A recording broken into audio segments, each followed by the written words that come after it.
আসসালামু আলাইকুম। এটিএন বাংলা সংবাদে সবাইকে স্বাগত জানাচ্ছি। আমি অর্পা হাসান। শুরুতেই বিআরবি কেবলস সংবাদ শিরোনাম।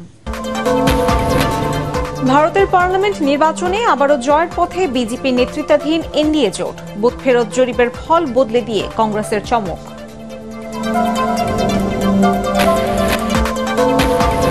মূল্য সংযোজন কর আরোপের মাধ্যমে চা রপ্তানি করতে ব্যবসায়ীদের পরামর্শ দিলেন প্রধানমন্ত্রী। বাগান মালিকদেরও যত্নবান হওয়ার আহ্বান।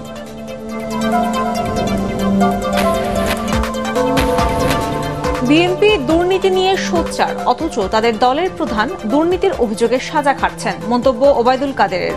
আজিজ বেনজির আওয়ামী লীগের কেউ নয়। আসছে বাজেটে বরাদ্দ কমছে মেগা প্রকল্পে। বার্ষিক উন্নয়ন কর্মসূচিও সীমিত। অর্থনৈতিক প্রবৃদ্ধিতে নেতিবাচক প্রভাব পড়তে পারে আশঙ্কা বিশ্লেষকদের। এবং চতুর্থ ধাপের ৬০ উপজেলায় ভোট গ্রহণকাল। আইন সংশোধন করে স্থানীয় সরকারের সব নির্বাচন নির্দলীয় করার সুপারিশ সুজনের।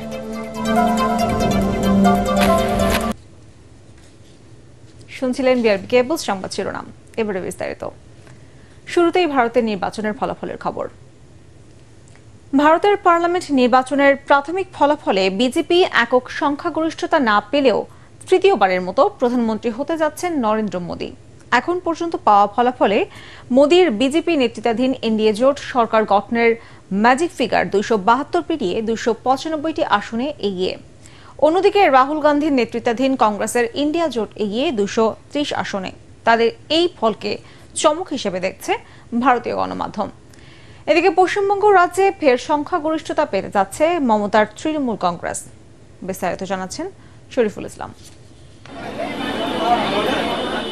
বিশ্বের সবচেয়ে জনবহুল দেশ ভারতের ১৮তম পার্লামেন্ট নির্বাচনের ফলাফল ঘিরে চলছে নানা জল্পনা কল্পনা। ১৪২ কোটির এই দেশটিতে বর্তমান প্রধানমন্ত্রী নরেন্দ্র মোদী কি তৃতীয়বারের মতো সরকার গঠন করতে যাচ্ছেন, নাকি চমক দেখাতে পারে রাহুল গান্ধীর নেতৃত্বাধীন ইন্ডিয়া জোট, তা নিয়ে কৌতূহল আছে ভারতীয় জনগণ সহ প্রতিবেশী দেশগুলোরও। We have created a world record of 642 million proud Indian voters. This is a historic moment for all of us. Booth ফেরত জরিপ বিজেপির নেতৃত্বাধীন এনডিএ জোট ৪০০ আসন পাবে বলে আভাস দিলেও এখন পর্যন্ত প্রত্যাশিত সেই ফলাফল থেকে পিছিয়ে তারা। ভারতীয় সংবাদ মাধ্যমগুলো বলছে, লোকসভার ৫৪৩ আসনের মধ্যে এনডিএ জোট এখন পর্যন্ত ২৯৫ আসনে এগিয়ে। মোদী জোট সরকার গঠনের ম্যাজিক ফিগার ২৭২ পেরিয়ে গেলেও এবার একক সংখ্যাগরিষ্ঠতা না পাওয়ার আশঙ্কা বিজেপির। ফলে সরকার গঠনে মোদীকে এবার নির্ভর করতে হচ্ছে জোটের উপর। এরই মধ্যে জোটের অন্যতম শরিক নাইডুর টিডিপি ও নীতিশ কুমারের সঙ্গে আলোচনার দিনক্ষণ ঠিক করেছে বিজেপি। আরও দুই শরিক শিবসেনা ও জনশক্তি পার্টিকে জোট সরকারে আমন্ত্রণ জানাতে পারেন মোদী। অপরদিকে বুথ ফেরত জরিপে রাহুল গান্ধীর ইন্ডিয়া জোট ১৫০ থেকে ১৬০টি আসন পাবে না বলে আভাস দিলেও ফলাফল গণনায় মঙ্গলবার বেলা বাড়ার সঙ্গে সঙ্গে বদলে যায় দৃশ্যপট। এখন পর্যন্ত কংগ্রেস নেতৃত্বাধীন ইন্ডিয়া জোট এগিয়ে ২৩২টি আসনে। তাদের এই ফলাফলকে চমক হিসেবে দেখছে ভারতীয় সংবাদ মাধ্যমগুলো। কংগ্রেসের দুর্গ বলে পরিচিত উত্তরপ্রদেশের রায়বরেলি আসনে সোনিয়া গান্ধীর রেকর্ড ভেঙে ৪ লাখ ভোটে জিতেছেন রাহুল। ২০১৯ সালের নির্বাচনে সোনিয়া গান্ধীর কাছে নরেন্দ্র মোদী এবারের নির্বাচনে জয়ী হলে ভারতের প্রথম প্রধানমন্ত্রী জওহরলাল নেহরুর মতো টানা তৃতীয় মেয়াদে প্রধানমন্ত্রী হবেন। তবে বিরোধী দলগুলোর দাবি, মোদী আবারও ক্ষমতায় গেলে ভারতীয়রা তাদের স্বাধীনতা হারাবে, আর বিরোধীরা টানা তৃতীয় মেয়াদে হারলে তা হবে দলের জন্য বড় ধাক্কা। ফলে কংগ্রেস পার্টিতে ঝুঁকির মুখে পড়বে রাহুল গান্ধীর নেতৃত্ব। শরীফুল ইসলাম, এটিএন বাংলা। এবার অন্যান্য সংবাদ। চা শ্রমিকদের প্রতি যত্নবান হতে বাগান মালিকদের প্রতি আহ্বান জানিয়েছেন প্রধানমন্ত্রী শেখ হাসিনা। চতুর্থ জাতীয় চা দিবস উপলক্ষে রাজধানীতে আয়োজিত অনুষ্ঠানে চা শ্রমিকরা ভাসমান থাকবে না বলে জানান তিনি। এ সময় মূল্য সংযোজন কর আরোপের মাধ্যমে চা রপ্তানি করতে ব্যবসায়ীদের পরামর্শ দেন প্রধানমন্ত্রী। বিস্তারিত মনিরুর রহমানের রিপোর্ট। ২০২০ সাল থেকে ৪ জুন দেশের জাতীয় চা দিবস পালিত হয়ে আসছে। এরই ধারাবাহিকতায় রাজধানীর ওসমানী স্মৃতি মিলনায়তনে চতুর্থ জাতীয় চা দিবস উদযাপন ও জাতীয় চা পুরস্কার প্রদান অনুষ্ঠানে যোগ দেন প্রধানমন্ত্রী শেখ হাসিনা। এতে চা শ্রমিকদের পক্ষ থেকে বক্তব্য রাখেন গত বছর প্রথম জাতীয় চা বিজয়ী নারী উপলক্ষী ত্রিপুরা। এ সময় চায়ের উৎপাদন ও চাহিদার সাথে সামঞ্জস্য রাখার কথা বলেন প্রধানমন্ত্রী। বাল্কে চা বিক্রির থেকে যদি ভ্যালু অ্যাডেড করেন তাহলে আপনারা কিন্তু আরো ভালো দাম পাবেন, ভালো পয়সা পাবেন, উপার্জন করতে পারবেন। আর এর চাহিদা কিন্তু সারা বিশ্বব্যাপী প্রতিনিয়ত বেড়ে যাচ্ছে। বিদ্যুৎ সাশ্রয়ে দেশের চা বাগানগুলোতে সোলার প্যানেল স্থাপনের কথা বলেন প্রধানমন্ত্রী। সমস্ত চা বাগানে আমরা যদি সোলার প্যানেল করে দিতে পারি তাহলে অন্তত আমাদের যে ন্যাশনাল গ্রিডে বিদ্যুতের সাশ্রয় হবে, আর স্থানীয়ভাবে যে বিদ্যুতের উৎপাদন হবে নিজেরাও ব্যবহার করতে পারবে, শ্রমিকরাও তাদের বাড়িঘরে ব্যবহার করতে পারবে। আবার আশেপাশে উদ্বৃত্ত থাকলে আমরা ন্যাশনাল গ্রিডেও নিয়ে নিতে পারবো। সরকারের সামাজিক নিরাপত্তা কর্মসূচির আওতায় চা শ্রমিকদের কল্যাণে নেওয়া বিভিন্ন পদক্ষেপ তুলে ধরে সরকার প্রধান জানান, চা শ্রমিকরাও ভাসমান থাকবে না, তাদেরও মাথা গোঁজার ঠাঁই হবে। আমরা যেটা সিদ্ধান্ত নিয়েছি সকল ভূমিহীন গৃহহীন তাদেরকে ঘর করে দিচ্ছি। ইনশাল্লাহ এই চা শ্রমিকরাও এরকম ভাসমান থাকবে না, সেটাই বলে যাচ্ছি যে যা করার করবো। যারাই কাজ করান শ্রমিকদের প্রতি যদি আপনারা যত্নবান হন আপনারা কিন্তু বেশি করে কাজ করাতে পারবেন। শুধুমাত্র তাদেরকে ওই আপনার অধীনস্থ বলে বিবেচনা করলে হবে না, মনে রাখতে হবে তাদের শ্রম ঘাম দিয়েই আপনার উৎপাদন বৃদ্ধি করা উপার্জনের পথ করে দিচ্ছে। এই শিল্পে বিশেষ অবদান রাখায় 8টি শ্রেণীতে বিভিন্ন কোম্পানি ও ব্যক্তিকে জাতীয় চা পুরস্কার তুলে দেন প্রধানমন্ত্রী শেখ হাসিনা। এবছর শ্রেষ্ঠ চা রপ্তানিকারক নির্বাচিত হয় আবুল খায়ের কনজুমার প্রোডাক্টস লিমিটেড। শ্রমিক কল্যাণের ভিত্তিতে শ্রেষ্ঠ চা বাগান নির্বাচিত হয় ইস্পাহানি লিমিটেডের জেরিন চা বাগান।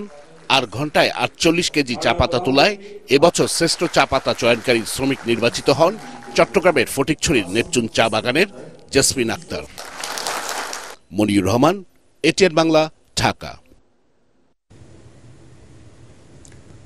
আজকের প্রজন্ম স্মার্ট বাংলাদেশের কর্ণধার হবে জানিয়ে প্রধানমন্ত্রী শেখ হাসিনা বলেছেন, শিক্ষার্থীদের যুগোপযোগী করে গড়ে তুলতে চেষ্টা করছে সরকার। গণভবনে জাতির পিতা বঙ্গবন্ধু শেখ মুজিবুর রহমানের জন্মবার্ষিকী ও উপলক্ষে আয়োজিত চিত্রাঙ্কন ও রচনা প্রতিযোগিতায় বিজয়ীদের পুরস্কার বিতরণ অনুষ্ঠানে তিনি একথা বলেন। প্রধানমন্ত্রী বলেন, সরকার শিক্ষা ব্যবস্থাকে যুগোপযোগী করে গড়ে তোলে যাতে শিক্ষার্থীরা কোনো মতেই পিছিয়ে না পড়ে। জাতির পিতার 99 থেকে 104তম জন্মবার্ষিকী উপলক্ষে টানা 6 বছর ধরে চলা এই প্রতিযোগিতায় মোট 304 জন বিজয়ীর হাতে পুরস্কার তুলে দেন প্রধানমন্ত্রী শেখ হাসিনা। সেখানে বিশেষ ট্রেনিং দেওয়া হয় এই তথ্য প্রযুক্তি অর্থাৎ ডিজিটাল সিস্টেম অর্থাৎ কম্পিউটার শিক্ষা, এই শিক্ষার প্রসার আমরা ঘটাচ্ছি। তার কারণ হচ্ছে যে বিশ্ব এগিয়ে যাচ্ছে প্রযুক্তির যুগে, আমাদের ছেলেমেয়েরা পিছিয়ে থাকবে না, তাদেরকেও সেইভাবে আধুনিক প্রযুক্তি জ্ঞান সম্পন্ন একটা জাতি হিসেবে গড়ে তুলব। আর 41-এর যে স্মার্ট বাংলাদেশ, আজকের যারা তরুণ এবং আজকের যারা শিশু তারাই হবে 41-এর ভবিষ্যৎ কর্ণধার। তোমরাই এই দেশকে স্মার্ট বাংলাদেশ হিসেবে তোমরা এগিয়ে নিয়ে যাবে, সেভাবে আমরা করতে চাই।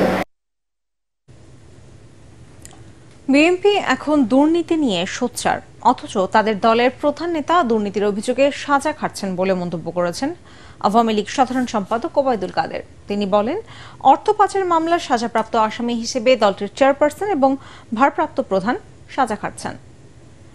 ঢাকা মহানগর উত্তরের প্রতিনিধি সভায় দেয়া বক্তব্যে তিনি আরও বলেন, বেনজির বা আজিজ কেউই আওয়ামী লীগের নয়। তারা ব্যক্তিগত পর্যায়ে দুর্নীতি করলে তার বিচার করার সাহস আওয়ামী লীগের আছে। রিপোর্ট করছেন সৈয়দ রিয়াজ। চলতি মাসেই দলের প্রতিষ্ঠার হীরক জয়ন্তী এবং ঐতিহাসিক 6 দফা দিবস পালন করবে আওয়ামী লীগ। অনুষ্ঠান দুটি সফল করতে রাজধানীর তেজগাঁওয়ে ঢাকা মহানগর উত্তর আওয়ামী লীগ আয়োজন করে প্রতিনিধি সভার। এতে দলের সাধারণ সম্পাদক ওবায়দুল কাদের বলেন, বিএনপি নেতাদের দুর্নীতি নিয়ে কথা বলা মানে ভূতের মুখে রাম নাম। দেখান আমাদের দলের প্রধান নেতা কে দুর্নীতিবাদ, তথ্য প্রমাণ নিয়ে আসে। দুর্নীতিবাদ আপনাদের দলে চোরের রাজা, চোরের মহারাজা সবই বিএনপি। বিএনপি হচ্ছে দুর্বৃত্তের জন্মদাতা।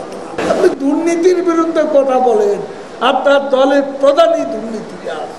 8 জনকে পাশ কাটিয়ে 9 নম্বর ব্যক্তি মঈনুদ্দিনকে বিএনপি সেনাপ্রধান বানিয়েছিল জানিয়ে ওবায়দুল কাদের বলেন, আওয়ামী লীগ শৃঙ্খলা ভঙ্গ করে কাউকে পদায়ন করেনি। সাবেক আইজিপি শামসুল হুদা ও এসপি কোহিনুরও বিএনপির সৃষ্টি বলে জানান তিনি। বেনজির আমাদের দলের লোক নয়, আজিজও আমাদের দলের লোক নয়। সে আইজিপি সেনাপ্রধান হয়েছে তার যোগ্যতায়, তার সিনিয়রিটি।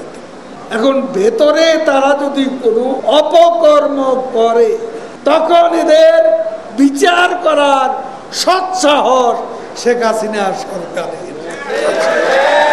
এ সময় টিআইবি ও সুজনকে একটি দলের বি টিম আখ্যা দিয়ে ওবায়দুল কাদের আরও বলেন, তারা এবং বিএনপি একই সুরে কথা বলে। সৈয়দ রিয়াজ, এটিএন বাংলা, ঢাকা। ক্ষমতাসীনদের প্রশ্রয়ে দেশ এখন দুর্নীতি, লুটপাট, বিদেশে অর্থ পাচারের স্বর্গরাজ্যে পরিণত হয়েছে বলে অভিযোগ করেছেন বিএনপির ভাইস চেয়ারম্যান শামসুজ্জামান দুদু। নয়াপল্টনে দলের কেন্দ্রীয় কার্যালয়ে বিএনপির প্রতিষ্ঠাতা সাবেক রাষ্ট্রপতি জিয়াউর রহমানের মৃত্যুবার্ষিকী উপলক্ষে জিয়া শিশু কিশোর মেলায় স্বেচ্ছায় রক্তদান কর্মসূচিতে তিনি একথা বলেন। সাবেক আইজিপি বেনজির আহমেদ সহ দুর্নীতি, লুটপাটের সাথে জড়িতদের ভবিষ্যতের বিচারের মুখোমুখি হতে হবে বলে হুঁশিয়ারিও দেন তিনি। এই দেশ একটা লুটপাটের দেশে, একটা স্বর্গরাজ্যে রূপান্তরিত করেছে বর্তমান সরকার। এই সরকারের বিরুদ্ধে আমাদেরকে জাতিকে ঐক্যবদ্ধ করে রাস্তায় নেমে আসতে হবে। সাফল্য ব্যর্থতা যাই থাক না কেন, আমরা যতক্ষণ পর্যন্ত গণঅভ্যুত্থানের মধ্য দিয়ে সরকারকে পরাজিত করতে না পারবো, ততদিন পর্যন্ত আমাদের এই কষ্টকর জীবন, জেল জীবনের জীবন, হামলা মামলার জীবন, এটা থেকে আমরা মুক্তি পাব। উপজেলা পরিষদ নির্বাচনের চতুর্থ ধাপের ভোট গ্রহণ কাল সকাল 8টা থেকে বিকেল 4টা পর্যন্ত চলবে ভোট গ্রহণ। এই দফায় ভোট হবে 60 উপজেলায়। সুষ্ঠু ভোট আয়োজনে সব প্রস্তুতি নেওয়ার কথা জানিয়েছে নির্বাচন কমিশন। এদিকে আইন সংশোধন করে উপজেলা সহ স্থানীয় নির্বাচন নির্দলীয় করার সুপারিশ করেছে সুশাসনের জন্য নাগরিক সুজন। বিস্তারিত জানাচ্ছেন ইকরামুল হক সায়েম। চতুর্থ দফায় 60 উপজেলায় চলছে ভোট গ্রহণের প্রস্তুতি। 6 উপজেলায় ভোট নেওয়া হবে ইভিএমে। চেয়ারম্যান, ভাইস চেয়ারম্যান ও মহিলা ভাইস চেয়ারম্যান এই 3 পদে প্রতিদ্বন্দ্বিতা করছেন 7 শতাধিক প্রার্থী। এরই মধ্যে বিনা প্রতিদ্বন্দ্বিতায় বিজয়ী হয়েছেন 5 জন। ভোটারদের নিরাপত্তায় আইন শৃঙ্খলা বাহিনীর নিয়মিত সদস্যদের পাশাপাশি মাঠে থাকছে র্যাব, বিজিবি ও কোস্ট গার্ডের টহল টিম। প্রশাসন এবং সহযোগিতা পাচ্ছি। আমার মনে হয় সুষ্ঠু এবং সুন্দর নির্বাচনের স্বার্থে সব প্রশাসন ব্যবস্থা নিচ্ছে। সুষ্ঠু করার জন্য আমরা সকল ধরনের প্রস্তুতি নিয়ে নিয়েছি। এদিকে ভার্চুয়াল সংবাদ সম্মেলনে সুশাসনের জন্য নাগরিক সুজন জানায়, প্রথম 3 দফায় 382টি উপজেলায় চেয়ারম্যান পদে আওয়ামী লীগ নেতারাই বিজয়ী হয়েছেন প্রায় 90%, যা সংখ্যায় 334 জন। অন্যদিকে বিএনপির বহিষ্কৃত নেতাদের মধ্যে বিজয়ী হয়েছেন 16 জন। স্থানীয় এসব নির্বাচন আগের মতোই নির্দলীয়ভাবে করার পক্ষে মত দেন সুজনের নেতারা। এই যে ভোটার খরা, বিরোধী দল নাই, অর্থাৎ ওই যে সকল প্রার্থীদের মধ্যে হতো সেই রকম প্রার্থীরও নাই। এবং একই সাথে যে অনেক ক্ষেত্রে কিছু ব্যতিক্রম ছাড়া প্রতিদ্বন্দ্বিতা নাই। তাহলে নির্বাচনে ভোটার নেই, নির্বাচনে বিরোধী দল নাই, নির্বাচনে অনেক ক্ষেত্রে প্রতিদ্বন্দ্বিতা নাই। এটা নাই এর নির্বাচন। 459টি উপজেলার 1874 জন প্রার্থীর তথ্য বিশ্লেষণ করে সংবাদ সম্মেলনে সুজন জানায়, এর মধ্যে প্রায় 70% প্রার্থী ব্যবসায়ী, আর মাধ্যমিকের গণ্ডি পেরুতে পারেননি প্রায় 15% প্রার্থী। ইকরামুল হক সায়েম, এটিএন বাংলা, ঢাকা। ভিসা পেয়েও বিমানের টিকিট না পাওয়ায় যারা মালয়েশিয়া যেতে পারেননি তাদের টাকা ফেরত দেওয়া হবে বলে জানিয়েছে বায়রা। মালয়েশিয়া যেতে অভিবাসন ব্যয় 78,000 টাকা হলেও মধ্যস্বত্বভোগীদের খপ্পরে পড়ে অনেককে 4 থেকে 5 লাখ টাকা গুনতে হয়েছে বলে অভিযোগ করেছেন এমপি নিজাম হাজারি। রাজধানীতে সাংবাদিকদের সাথে মতবিনিময় সভায় এসব কথা বলেন তারা। এ সময় অভিবাসন বিশ্লেষক হাসান আহমেদ চৌধুরী কিরণ বলেন, ভুল বোঝাবুঝির অবসান ঘটিয়ে কূটনৈতিক তৎপরতার মাধ্যমে সমাধান বের করতে হবে। মিজান শাহজাহানের রিপোর্টে বিস্তারিত। রাজধানীর মিন্টু রোডে বঙ্গমাতা বেগম ফজিলাতুন্নেসা মুজিব কনভেনশন হলে এই মতবিনিময় সভার আয়োজন করে বায়রা। সংগঠনের নেতারা বলেন, সরকারের কূটনৈতিক দূরদর্শিতায় বন্ধ থাকা মালয়েশিয়ার শ্রমবাজার চালু হয়। সেদেশের বেঁধে দেওয়া সময় 31শে মের মধ্যে 4,76,000 বাংলাদেশি মালয়েশিয়া যেতে পেরেছেন। বিমানের টিকিট না পাওয়ায় 17,000 কর্মী যেতে পারেননি।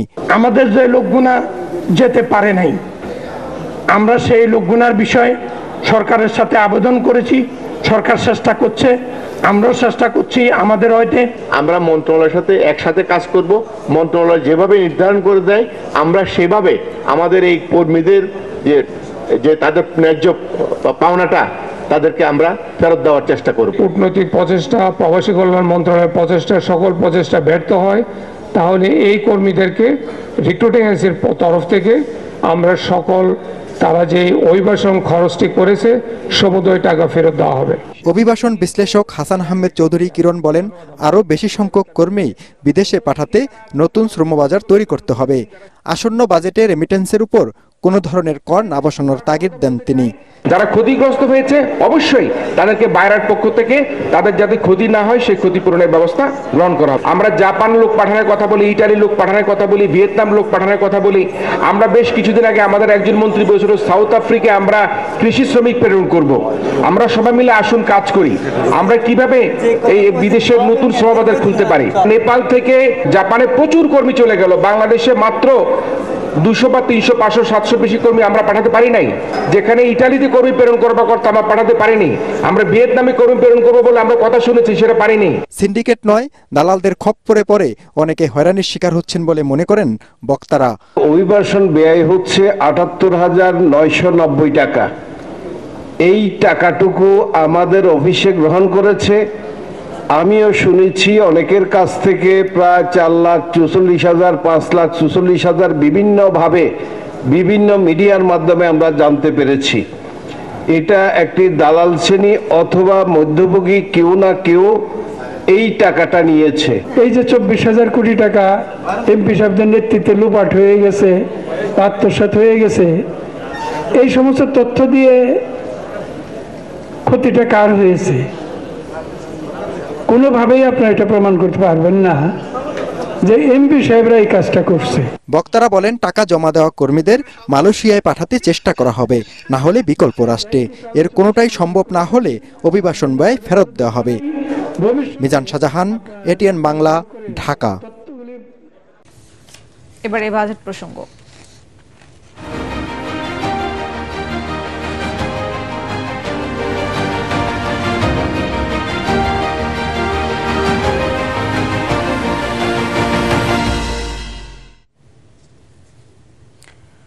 অর্থনৈতিক মন্দার বাজেটে বরাদ্দ কমছে মেগা প্রকল্পগুলোতেও, তেমন বাড়েনি বার্ষিক উন্নয়ন কর্মসূচি বা এডিপির আকারও।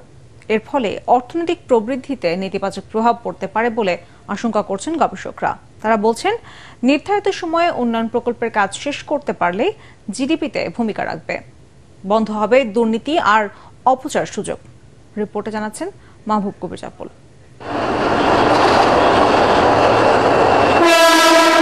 বিভিন্ন প্রকল্পে বদলে যাচ্ছে দেশের চিত্র। আগামী অর্থ বছরে বার্ষিক উন্নয়ন কর্মসূচি বা এডিপিতে নেওয়া হয়েছে 1321টি প্রকল্প। বরাদ্দ থাকছে 2,65,000 কোটি টাকা, যা চলতি অর্থ বছরের চেয়ে মাত্র 2,000 কোটি টাকা বেশি। এডিপির আকার না বাড়ানোই প্রবৃদ্ধি বাড়ানো কঠিন হবে বলে মনে করছেন অর্থনীতির গবেষকরা। এখন যদি এমন হয় যে মুদ্রানীতিও সংকোচনমূলক, রাজস্ব নীতিও সংকোচনমূলক, তখন কিন্তু চারিদিকেই আসলে এক ধরনের সংকোচন তৈরি হবে। এবং আগামী অর্থ বছরে আমরা একটা পরিকল্পনা করছি যে প্রবৃদ্ধির হার হবে 6.75%। এখন ওই জায়গাটা তো কতটুকু করা যাবে এই কম এডিপিতে, তো সেটা কিন্তু একটা চিন্তার বিষয়। এটা একটা ভালো সংকেত বলা যেতে পারে মার্কেটের জন্য। আর একটা চ্যালেঞ্জ হচ্ছে মূল্যস্ফীতি। সুতরাং সরকার এখানে খরচ একটু যদি কমাতে পারে তাহলে আমরা মূল্যস্ফীতিটাতেও একটু কন্ট্রোল আনতে পারবো। এবার মেগা প্রকল্পে বরাদ্দ কমছে। 7টি মেগা প্রকল্প পাচ্ছে 41,000 কোটি টাকা। এর মধ্যে সবচেয়ে বেশি বরাদ্দ পাচ্ছে প্রাথমিক শিক্ষার উন্নয়নে পিএডিপি প্রকল্প 11,000 কোটি টাকা। রূপপুর পারমাণবিক বিদ্যুৎ কেন্দ্র 10,500 কোটি টাকা, মাতারবাড়ি কয়লা ভিত্তিক বিদ্যুৎ কেন্দ্র 6,000 কোটি, ঢাকা আশুলিয়া এলিভেটেড এক্সপ্রেসওয়ে 3,700 কোটি, metro rail 1, power grid network ও হজরত শাহজালাল বিমানবন্দরের 3rd টার্মিনাল 3,500 কোটি টাকা করে বরাদ্দ পাচ্ছে।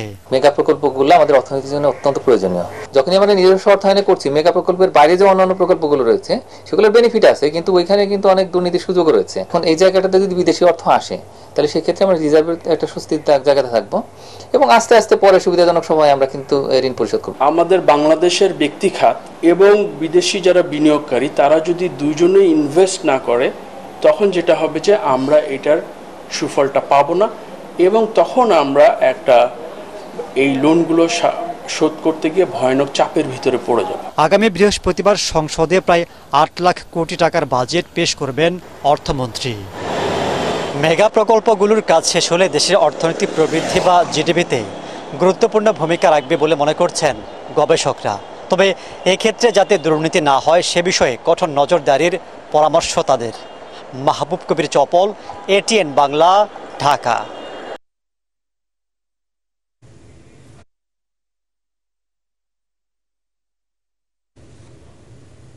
এবারে বিকাশ ঈদ কেনাকাটা সংবাদ।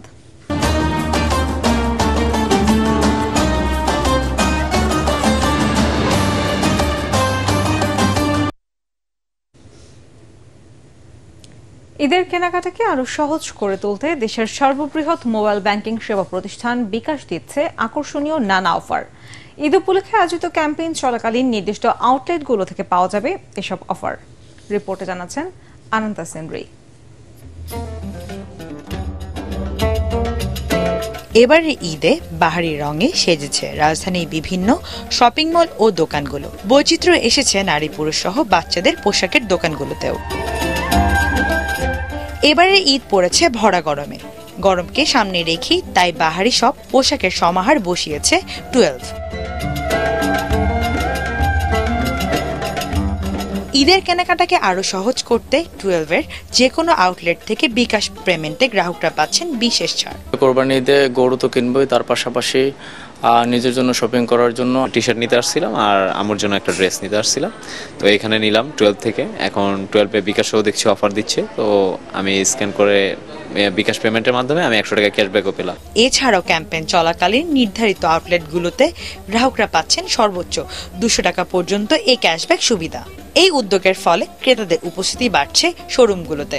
ঈদকে মাথায় রেখে আমাদের পাঞ্জাবি কালেকশন, লেডিস কালেকশন, তারপর বাচ্চাদের কালেকশন চলে আসছে অলমোস্ট। গ্রাহকদের জন্য রাখছি আমরা বিকাশে ইনস্ট্যান্ট 10% ক্যাশব্যাক। এটা সর্বোচ্চ একদিনে পাচ্ছে 100 টাকা ক্যাশব্যাক অফার। ক্যাম্পেইন চলাকালীন পর্যন্ত পাচ্ছে 200 টাকা পর্যন্ত। আনন্তা সিনরি, ATN বাংলা, ঢাকা। এই ঈদে দেশ জুড়ে কেনাকাটা ফুর্তি হবে শুধু বিকাশে, সাথে ডিসকাউন্ট কুপন, ইনস্ট্যান্ট ক্যাশব্যাক। দেশের সবচেয়ে প্রমত্তা পদ্মা নদীও এখন প্রাণ হারাতে বসেছে। বর্ষা মৌসুমে মাস তিনেকের জন্য পানি থাকলেও বছরের বাকি 9 মাস ধুধু বালুচরে পরিণত হচ্ছে এর বেশিরভাগ অংশ। বিশেষ করে মানিকগঞ্জ অংশে এখন অচেনা জীর্ণশীর্ণ প্রসিদ্ধ এই নদী, যার বুকে ঠিকমতো চলতে পারছে না নৌযান। মানিকগঞ্জ প্রতিনিধি শহীদুল ইসলাম সুজনের পাঠানো রিপোর্ট, জানাচ্ছেন কেরামতুল্লাহ বিপ্লব।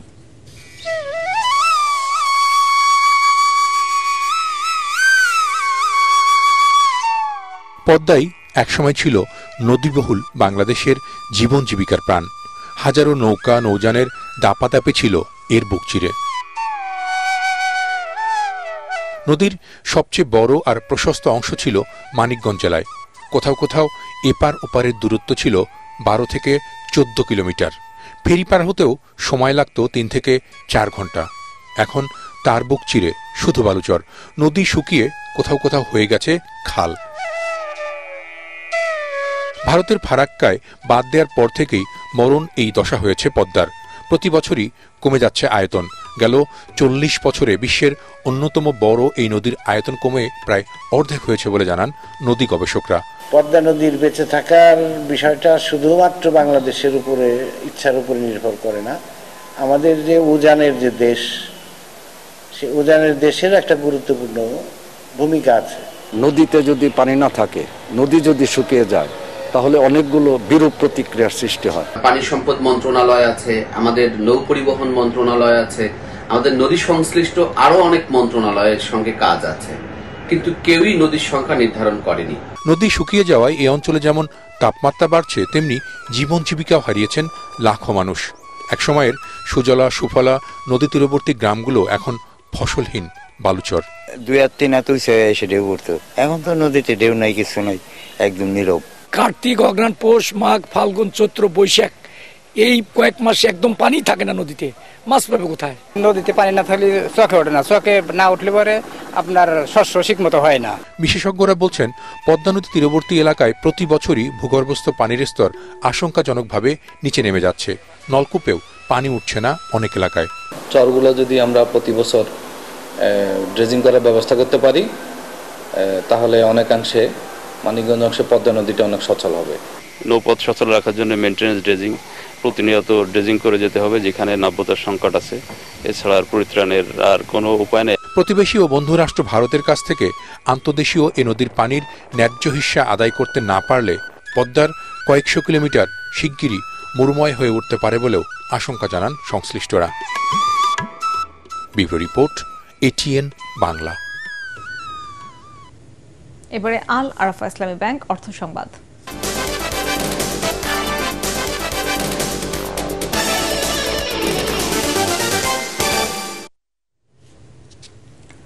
বিজ্ঞান, গবেষণা, পরিবেশ, অটিজম, সাহিত্য, সংগীত সহ সামাজিক সাংস্কৃতিক বিভিন্ন বিষয় নিয়ে অনুষ্ঠিত হল টেডেক্স চিটাগাং ইউনিভার্সিটি শীর্ষক আলোচনা অনুষ্ঠান। Chittagong university research and higher studies সোসাইটির উদ্যোগে এবং আমাকপির পৃষ্ঠপোষকতায় এই আয়োজন। চট্টগ্রাম বিশ্ববিদ্যালয়ের মেরিন সায়েন্স অনুষদ মিলনায়তনে আয়োজিত অনুষ্ঠানে বক্তব্য রাখেন সম্প্রতি এভারেস্ট জয়ী ডাক্তার বাবর আলী, স্বাধীনতা পদকজয়ী বিজ্ঞানী অধ্যাপক হাসিনা খান, সাংবাদিক আনিসুল হক। প্রধান অতিথি ছিলেন চট্টগ্রাম বিশ্ববিদ্যালয়ের উপাচার্য অধ্যাপক ডক্টর মোহাম্মদ আবু তাহের।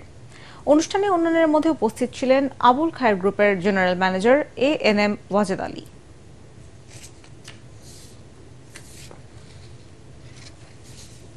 এবারে আন্তর্জাতিক সংবাদ।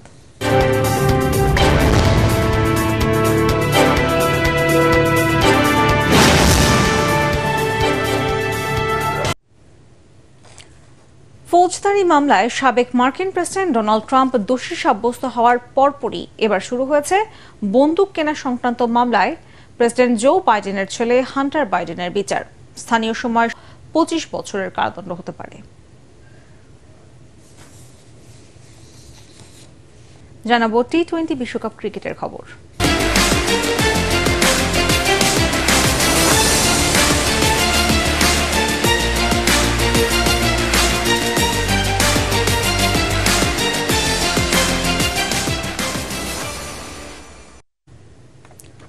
প্রতিটি ম্যাচ জয়ের লক্ষ্য নিয়ে মাঠে নামবে বাংলাদেশ। T20 বিশ্বকাপ উপলক্ষে প্রচারিত বিসিবির ধারাবাহিক সাক্ষাৎকারে এমনটা জানালেন টাইগার পেসার শরীফুল ইসলাম। এ সময় তিনি বলেন, ভালো পারফর্ম করে টুর্নামেন্টটি স্মরণীয় করে রাখতে চান তারা। এসএম আশরাফের রিপোর্টে বিস্তারিত। ক্রিকেট লাভারের ছাড়া মুস্তাফিজুর রহমান আর তাসকিন আহমেদের সাথে T20তে বাংলাদেশের পেস বোলিংয়ের অন্যতম ভরসা শরীফুল ইসলাম। 3 বছরের ক্যারিয়ারে 41 ম্যাচে নিয়েছেন 46 উইকেট। শেষ 12 খেলায় উইকেট নিয়েছেন 10টিতে। বিশ্বকাপেও এই ধারাবাহিকতা ধরে রাখতে চান তিনি। প্রতিটা বিশ্বকাপে সবারই লক্ষ্য থাকে যে লাস্ট বিশ্বকাপের থেকে ভালো করা। সো সেই ক্ষেত্রে আমারও ইচ্ছা আছে, আমাদের দলেরও ইচ্ছা আছে, আমরা ম্যাচ বাই ম্যাচ উইনিং এর চেষ্টা করব। এ সময় দলের সবচেয়ে অভিজ্ঞ ক্রিকেটার মাহমুদুল্লাহ রিয়াদের ভূমিকা নিয়েও উচ্ছ্বাস প্রকাশ করেন শরীফুল। রিয়াদ ভাই কিন্তু সবচেয়ে সবার সাথে ভালো মিশে, উনি কিন্তু আমাদের থেকে সবচেয়ে বড়। সো উনি এমনভাবে মিশে মনেই হয় না যে উনি অত আমাদের সাথে ডিফারেন্ট এজের। উনি একবারে পুরা টিমটাকে মনে করেন চাঙ্গা করে রাখে। আর যে মনে হয় যে খুব আমরা অনেক ছোট থেকে একসাথে যাতে খেলতেছি এরকমও না। তবে ভারতের বিপক্ষে আঙুলের ইনজুরিতে পড়ায় শ্রীলঙ্কার বিপক্ষে নিজেদের প্রথম ম্যাচে খেলা হচ্ছে না বাংলাদেশের এই পেসারের। SM Ashraf, ATN Bangla. এবারে পার্টেক্স খেলার খবর।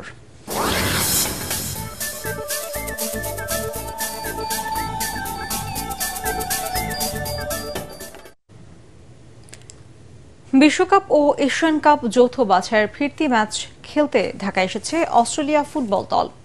দুপুর 12:15টায় হযরত শাহজালাল আন্তর্জাতিক বিমানবন্দরে পৌঁছায় তারা। আনুষ্ঠানিকতা শেষে সকারুরা চলে যায় টিম হোটেলে। আগামীকাল ম্যাচ ভেনিউ কিংস অ্যারেনায় অনুশীলন করবে অস্ট্রেলিয়া। বৃহস্পতিবার বসুন্ধরা কিংস অ্যারেনায় স্বাগতিক বাংলাদেশের মুখোমুখি হবে তারা। খেলা শেষে রাতেই ঢাকা ছাড়বে অস্ট্রেলিয়া। গত নভেম্বরে মেলবোর্নে বাংলাদেশকে 7-0 গোলে বিধ্বস্ত করেছিল সকারুরা। ফিরতি লেগে বাংলাদেশের লক্ষ্য প্রতিদ্বন্দ্বিতাপূর্ণ ফুটবল খেলার। এর আগে 2015 সালে অস্ট্রেলিয়া বাংলাদেশে প্রথমবারের মতো ফুটবল খেলতে এসেছিল।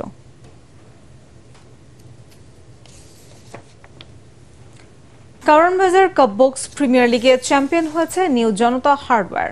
বিজয় প্রেস খেলার মাঠে প্রতিযোগিতার ফাইনালে তারা কিশোরগঞ্জ হার্ডওয়্যারকে 47 রানে পরাজিত করে শিরোপা জিতে নেয়। প্রথমে ব্যাট করে নির্ধারিত ওভারে 6 উইকেটে 193 রান সংগ্রহ করে নিউ জনতা। দলের পক্ষে সর্বোচ্চ 54 রান করেন জাহাঙ্গীর। জবাবে 6 উইকেটে 146 রানে থামে কিশোরগঞ্জের ইনিংস। কাপবক্স স্পোর্টিং ক্লাবের সভাপতি মনির হোসেনের সভাপতিত্বে আয়োজিত প্রতিযোগিতার ফাইনাল শেষে চ্যাম্পিয়ন ও রানার্স আপ দলকে পুরস্কৃত করেন মোহাম্মদ সেলিম রেজা। এ সময় উপস্থিত ছিলেন ব্যবসায়ী আব্দুর রশিদ খান সহ অন্যান্যরা।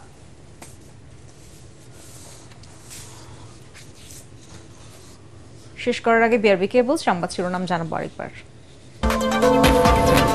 ভারতের পার্লামেন্ট নির্বাচনে আবারও জয়ের পথে বিজেপি নেতৃত্বাধীন এনডিএ জোট। বুথ ফেরত জরিপের ফল বদলে দিয়ে কংগ্রেসের চমক।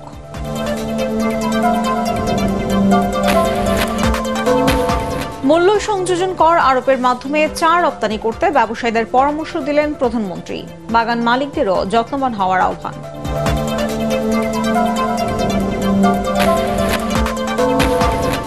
বিএনপি দুর্নীতি নিয়ে সোচ্চার, অথচ তাদের দলের প্রধান দুর্নীতির অভিযোগের সাজা খাচ্ছেন। মন্তব্য ওবায়দুল কাদেরের।